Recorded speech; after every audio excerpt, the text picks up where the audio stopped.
2020 թվականից թշնամու թիրախը Արցախն է։ Եվ եթե 2023-ին Ադրբեջանին հաջողվեց հայաթափել Արցախը, ապա հայի հիշողությունն ու ժառանգությունը դեռ շարունակում են կռիվ տալ։ Արցախի հողը դատարկեցին, բայց նրա կոթողները, խաչքարերն ու եկեղեցիները դարձան նոր ճակատամարտի դաշտ։ Միջազգային իրավունքի տեսանկյունից ժառանգության ոչնչացումը մարդկության դեմ ծանր հանցագործություն է համարվում։ Ինչու մարդկության դեմ, որովհետև ժառանգությունը իր բնույթով չի պատկանում մեկ մարդու, չի պատկանում միայն մեկ համայնքի, այն մոլորակի հարստությունն է եւ թիրախավորելով որևէ ազգի մշակութային ժառանգություն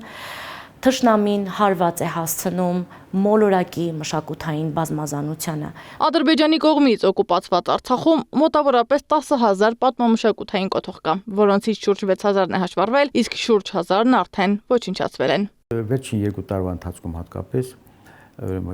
հատուկ նպատակաուղղված, որպես պետական քաղաքականություն Ադրբեջանի կողմից կանխամտածված ավերում է մեր հուշարձանները։ Հիմնականում նրանց հիմնական նպատակն էր վերացնել հայկական հետքը։ Թշնամու հիմնական թիրախը քրիստոնեական ժառանգությունն է։ Դրանք ոչ միայն ձևախեղվում են, այլև փոխում նշանակությունը։ Շուշիի կանաչջամ եկեղեցին սկզբում վերածվեց սրճարանի, հետո պայթեցրին գմբեթը, իսկ վերջում ամբողջ կառույցը։ Ադրբեջանի հարվածները ոչ միայն ուղղված են բնապատմական լանդշաֆտին, այլև հատկապես թիրախավորված են քրիստոնեական եկեղեցիները, խաչքարերը, պատմական գերեզմանոցները,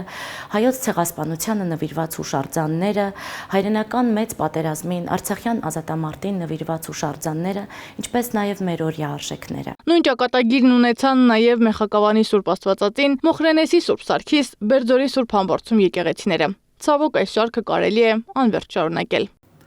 Գլոբալի վիճակում ագտնում նաև շրջակա գյուղերի վիճակը, քարին տակ գոյություն չունի։ Ես քարին տակում 2003 թվականին հաշվառել եմ 81 հուշարձան, հիմա չգիտենք նրա ճակատագիրը ինչ է։ Թշնամու հարվածի տակ են նաև խաչքարերը։ 2010 թվականից սկսած ՅՈՒՆԵՍԿՕ-ն խաչքարային ողջ մշակույթը համարել է ազգային կարևորությունից վեր գտնվող եւ համամարտկային մշակութային ժառանգություն, բայց պատերազմի օրերին, ինչպես մենք տեսանք, Առաքել գյուղի վերածննդի խաչքարը տապալվեց գետնին ծանր տեխնիկայի մասնակցությամբ։ Բացի այդ, դիտավորյալ ոչնչացվեցին նաև Մարտակերտի, Մարտունիի, Աղանուսի խաչքարերը։ Գերեզմաններ պղծելու թուրքի էությունը դարերի ընթացքում չի փոխվել։ Արցախում հողին են հավասարվել ոչ միայն պատմական, այլ նաև սովորական գերեզմանակարերը։ Դրանց վրա թշնամին ենթակառուցվածքներ է կառուցել։ Պղծվում են, ոչնչացվում շինարարական ճանապարհային ենթակառուցվածքների եւ նոր շինարարական աշխատանքների պատրվակով։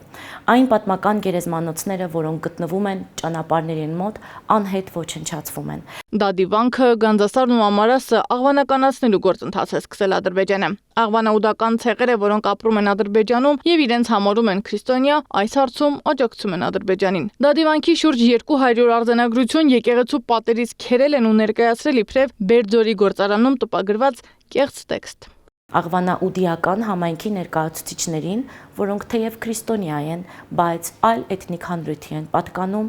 տարբեր ծիսակատարությունների, ադրբեջանական պետական նշանակության տոնակատարությունների օրերին, պետական պաշտոնյաների մասնակցությամբ այցելություններ են կազմակերպվում հայկական եկեղեցիներ եւ ուդիական համայնքի ներկայացուցիչները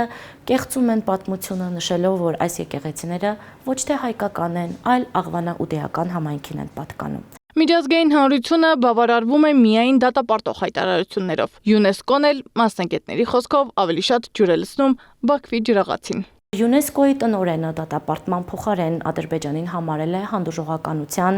ամենակարևոր երկրներից մեկը։ Այս տարվա ամռան ամիսներին Արցախում բռնկված հրդեհներն էլ իրենց հերթին են վնաս հասցրել Արցախի հայկական կոթողներին։ Ըստ մասնագետների, հրդեհները մարդկային գործոնով են պայմանավորված եղել։ Բաքուն դիտավորյալ է այրել Արցախի անտառները։ Սեդա Մակարյան, Սամվել Իսրայելյան, Գեղամ Ղազարյան, ABC Media։